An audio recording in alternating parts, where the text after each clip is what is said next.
from The Athletic. He joins us each and every week for, dare I say, I think I can say this, the most watched segment on the entire station. Consistently. No pressure. Sam Amick. Good morning, Sam. Good morning, gentlemen. How are we doing today? High energy, dude. How are you? Look, let me start out. Let's just get right to it, okay? Because there's a lot of stuff going around. I'm going to ask the question that everybody wants me to ask you. Let's just get right to it. Sam, hold on. Since you called me out of the energy, I just got to own it. Yeah, I'm not going to lie. It's been a while since I was just like, my energy coming on was like, yeah, Lord, gotta talk to these guys. I'll tell you what. Hey, I love y'all. Just hey, pretend like we're Rich Eisen or FanDuel, okay? Shut up.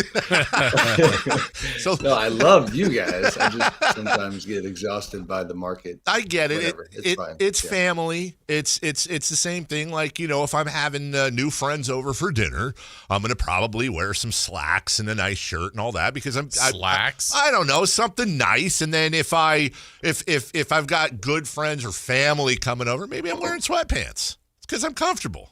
That's a compliment. So what's Sam? Sweatpants or slacks? Shout out, by the way, to the guy who always timestamps when the basketball talk starts. We'll do it in just a second. Let me get right to it. Somebody actually does that? No, literally goes into all of our YouTube clips. It's always like Dave didn't shut up until 2:34, then he links it so they can just go right to the basketball talk. I'll start right now. Most important question of the week. And Sam, I will need an answer out of you here, please. I don't want you to dodge the question. Best looking man in the world. You're so stupid. That's inside baseball. Sorry, that was. Okay. I'll leave that story between us. But Sam once again dodged the question for, let's just say, for the second time this week. Sam, there was you said a thing on FanDuel. I said Sam doesn't need us to defend him, but I said, look, it's a context thing. What's happened in the past is not rebuilding. It is not lack of ownership meddling. And so we played your words. It was, hey, now Scott Perry's got the challenge of, making sure, I'm paraphrasing now, but that, making sure Vivek and ownership stays in the game here and on the same page. And this could be a 3 to 5 year rebuild. And then Scott came on yesterday with Whitey and Kayla and said, no, I'm not going to put a timestamp on that. I didn't say, it feels like this is a victim of aggregation more than anything else.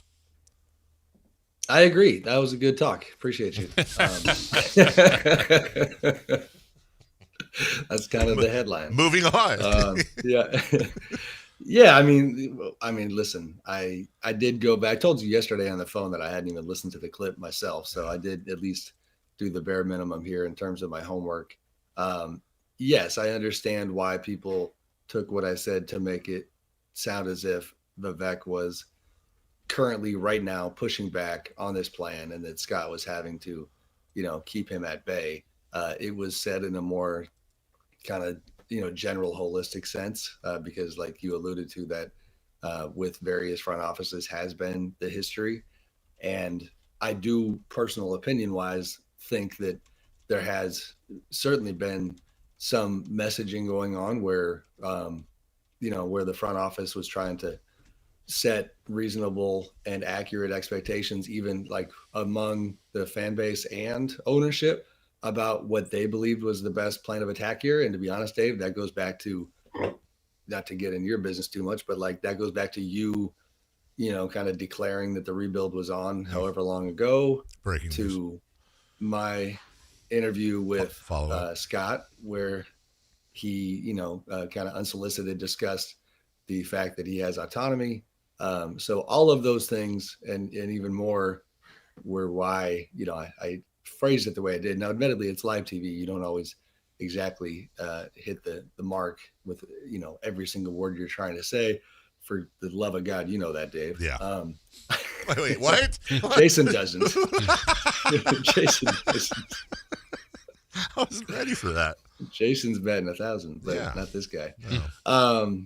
But no, that's my 2 cents. But okay. I should have just left it at, good talk. You're correct. Aggregation is annoying. It is annoying.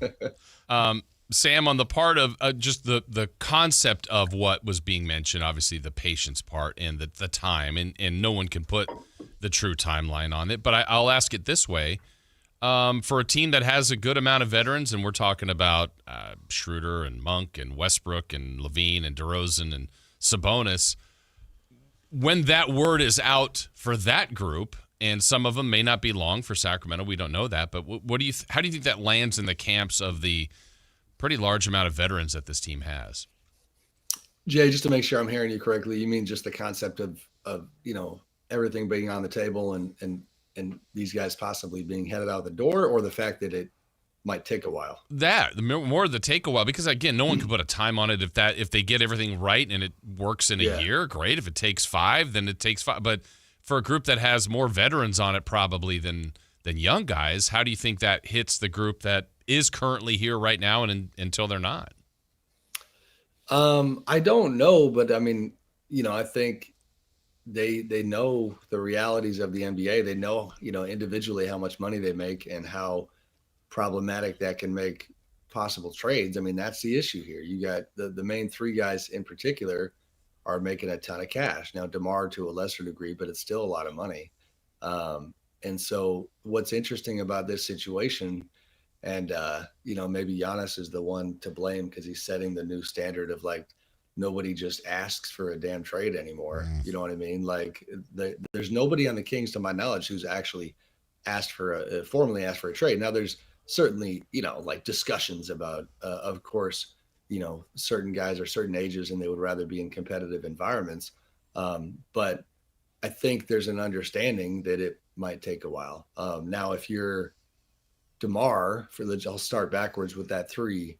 Malik's a different one because he's younger, his money's not nothing, but it's, you feel like somebody, that's probably a less challenging one if they want to do something there. But with DeMar, he was, I don't think really ever expected to be part of the team after this current season anyway. So if you're him, you just ride it out, see where this goes.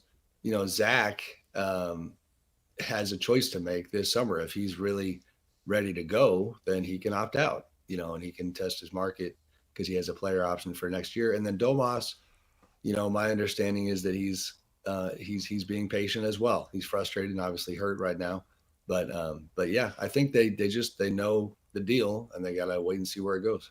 Sam Amick joining us December 15th is Monday, I believe. And that's the unofficial kickoff to trade season. Impossible question for you, but do you think this is a situation where perhaps there are some deals queued up that we'll start hearing about early, or every time it seems like since this new CBA hit, Sam, we think it's going to be a crazy offseason or a crazy trade season.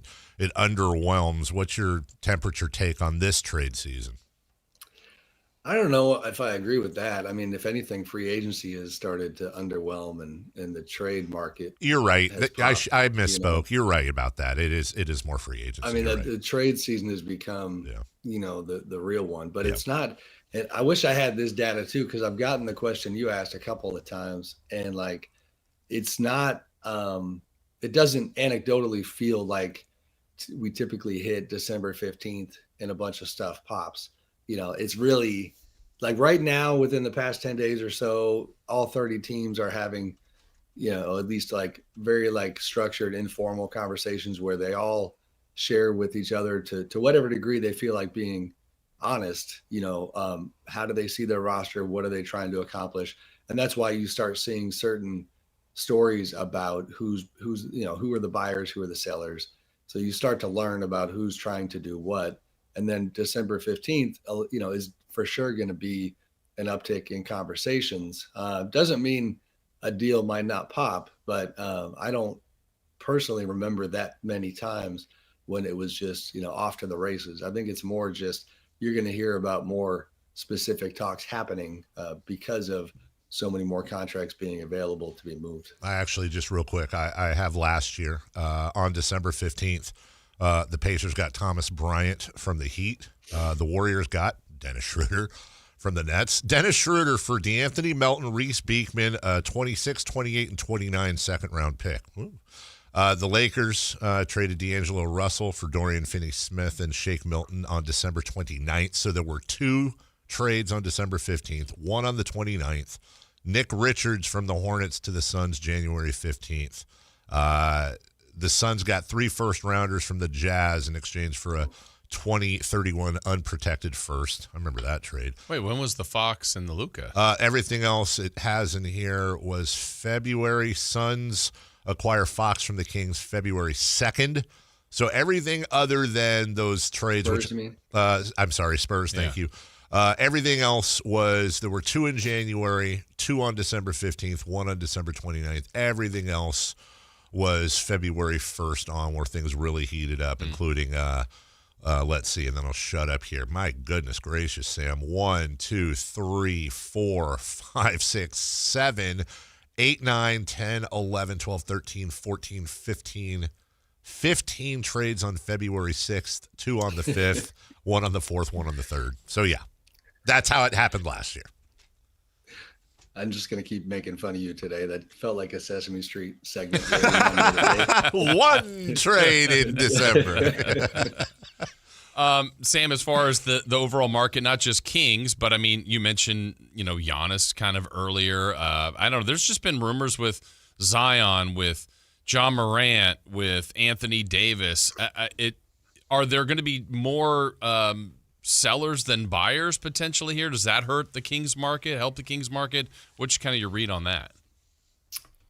No, I mean, I think there's some buyers. I do think there's not going to be that many. It's funny. This is the headspace I have to figure out today. I'm trying to write a story for tomorrow that touches on a few of the bigger trade storylines. So, I think one thing that is unique about this year that, we are seeing in real time is that, like, yes, you're going to have buyers, but when you have a team that's 23-1, like the Thunder, and that are on pace to be the best regular season team of all time, and I'm sure you guys watched what they did to Phoenix last night, and these just incredible stats that are coming out. I mean, the one, I think their point differential is 90 points ahead of the second place all-time mark at this point. They're at a 17.4 plus differential. Second in the league is the Pistons at plus 5.4. That's ridiculous. Make sure that's right, but I think I made the mistake you might have just made. Make sure you hit the point differential. Oh, you know what, dude? You did. Yeah. Thank you, Sam. Yeah. I was looking. But it's still, I didn't have it filtered. Who was it? Yeah. The Rockets are second, 10.6. The Rockets are second. It's still a big gap. Still a big gap. Back to you. I made that mistake last week. Thank you, Sam. God, we talk too much. We're like idiots. But the chilling effect on the buyers, I think, could be real. Like, are you really going for it? And like the Rockets already went for it, and I applaud them for it. And I like the fact that you do, you have, like, OKC's dominant, but let's see what happens in the playoffs. We saw last year that Nuggets pushed them, and why am I completely blanking on who else pushed them? Denver. Oh, the Pacers. In the NBA Finals. The Pacers, and the Nuggets, So, like, I think the chilling effect on the middle of the road teams could be real. I mean, you think about Milwaukee's an interesting one because,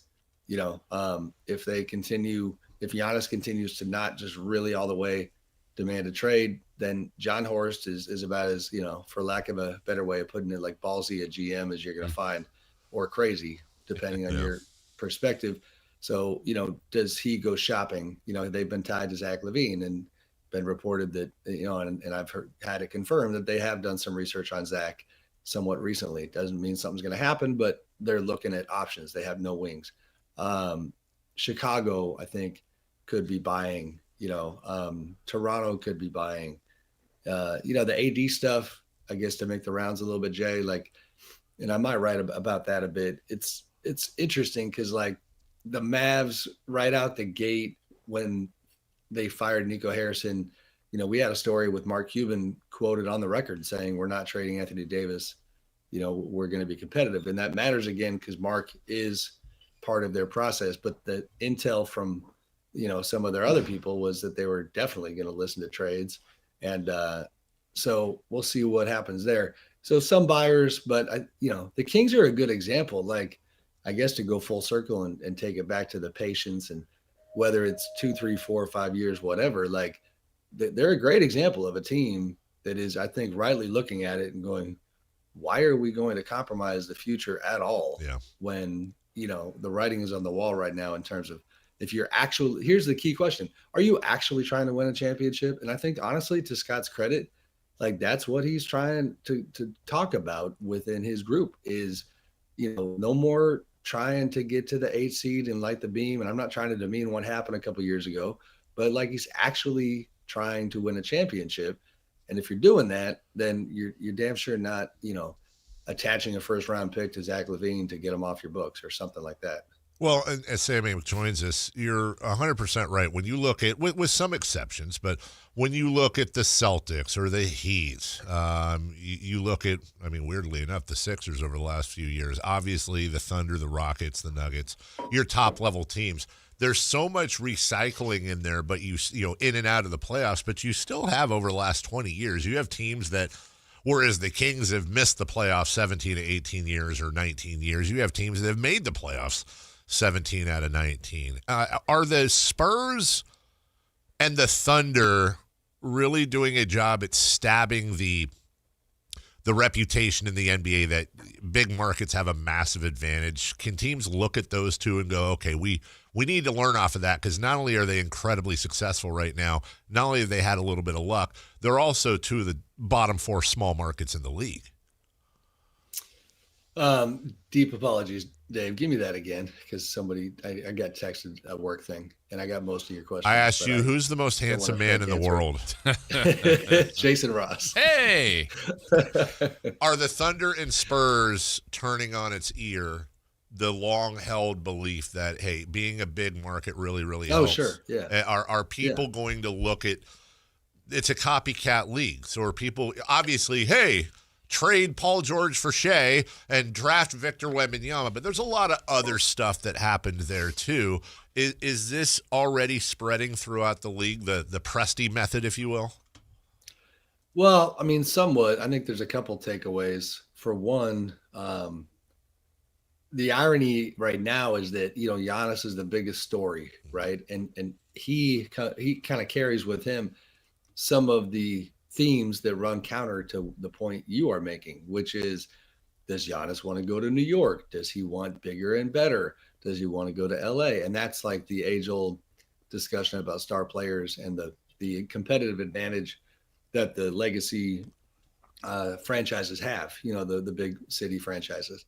Now, the results with OKC and now with the Spurs on the come up, yeah, they show what you can do. I think that the other takeaway there for both is that, it's cliche, but proving to be true is defense wins championships. Like the Thunder's roster construction, if you are a GM, should remind you that the days of just going to get a star or two and crossing your fingers regarding what you put around them should be over. The Thunder's, it is absolutely absurd how many good defenders they have on their roster. And Jalen Williams goes down, their all-star that didn't play for the first, I think, 20 or 21 games in the year. They lose once during that span. They've got Case and Wallace and Chet Holmgren and AJ Mitchell coming out of nowhere. So the depth and, effective drafting, obviously, and the Spurs have done a similar thing. Now the Fox addition in San Antonio speaks to your point. De'Aaron could have just hyper-focused on LA and New York and Chicago, and he went to where Wemby was, which is probably a pretty smart move. So, yeah, I think from a marketing standpoint and whatnot, things have definitely changed. It's not like the old days at all in that regard. Sam, talking about OKC earlier about what they're historically doing, and everybody's chasing them. They're the reigning champs, but they also have the ability to probably get anybody in the league if they wanted. And I don't know where their weaknesses are. Maybe it's somewhere in the weeds there. It's just real nuance of what they could get better at. But because they could get anybody, does Sam Presti even try to tinker, or is he like, hey, come catch us because we're not losing? He runs an extremely kind of close to the vest operation, so I have no idea the actual answer to the question. In this story that I alluded to earlier for tomorrow, I do already have a line about that topic that just says if ever there was if it ain't broke, don't fix it team, it's these Thunder. So I don't see much tinkering happening. If anything, the tinkering is probably going to happen in the summertime when inexplicably or just insanely the Thunder. I did a thing yesterday with our podcast and we talked about the Thunder and I said, they're on track to have 3 first-round picks potentially in the first round. And our producer was like, it's 4, buddy. Yeah. Like it's actually 4. Yeah. And, and several of those could be in the lottery and one in particular could be pretty high.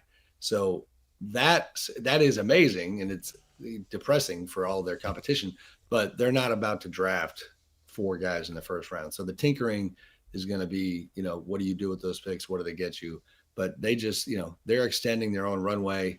Because at some point here, given the way the CBA is constructed, they're going to lose some of their core guys for financial reasons, but they are kind of locked and loaded to deal with those problems when they come. I think to your point, when you've won 16 in a row, when you're the defending champions, when you're the, I think, 3rd youngest team in the NBA or 2nd, when you're 24-1, that is the definition of ain't broke, don't fix it.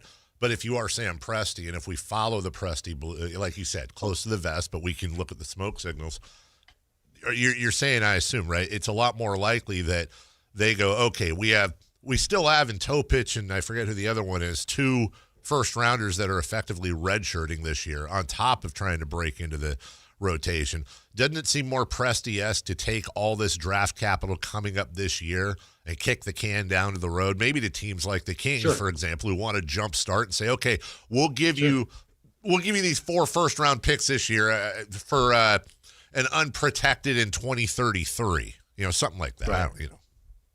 Yeah, no, I mean that absolutely. They have a lot of assets in the near future, and trying to keep extending that runway would make sense. As a related aside, not shockingly, we just published our front office rankings yesterday, where we had 36 anonymous executives shared their top 5. Where'd we rank? Second time. I know I'm shamelessly pumping the poll here. Well, oh boy, there we go. Go ahead. You should. My intro music should be Garth Brooks' "Shameless." That's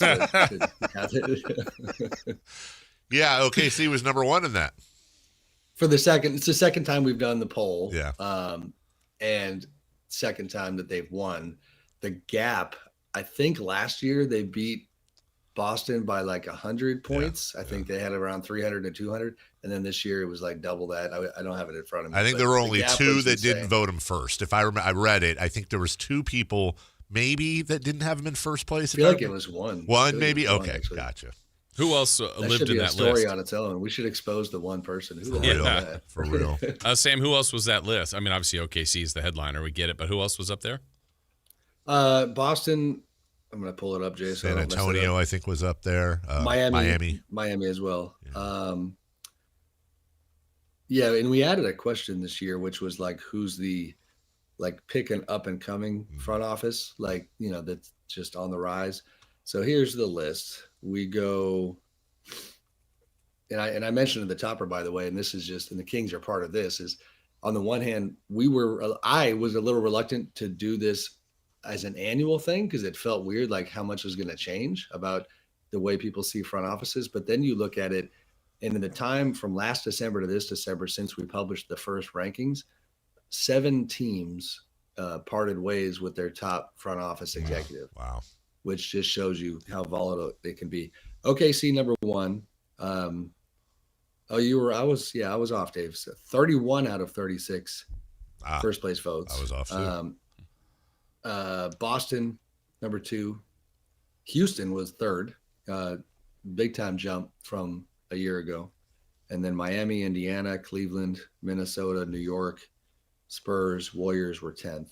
Okay. Well, I don't know if my 2 athletic subscriptions get me a say in anything, but can you guys do the thing you do for football where you do the poll the players on what is it, what franchises do you most and least want, locker rooms, practice? They grade everything on. Or no, wait, it's not you guys do the ownership thing. Yeah. I think that'd be interesting to see where That's fair. where we rank. So look at this, Jason. He gets 2 subscriptions Yeah. and thinks he's like on the board. Get 2 votes, baby. Yeah. Sam Amick of The Athletic joins us each and every week. As always, you can check out his interviews at the Sactown Sports YouTube page, and some guy out there or gal is time coding everything so you can skip past the pleasantries and get right to the basketball. Sam, try not to step in any more controversies this week, and we'll talk to you next Thursday. Yeah, can you guys just let me know what we're going to aggregate from this interview? The sad answer is no. Yeah. It'll be something stupid, though, that we didn't think is going to get aggregated. But hello, aggregators. We're happy to help. We'll talk about that next week. All right, buddy. See you, buddy. I'll Take see care. you guys. All right, See see you. Bye. That's Sam Amick. We'll take a quick break. When we come back, 4 down territory. Sunday night games getting switched up. The Patriots in a grand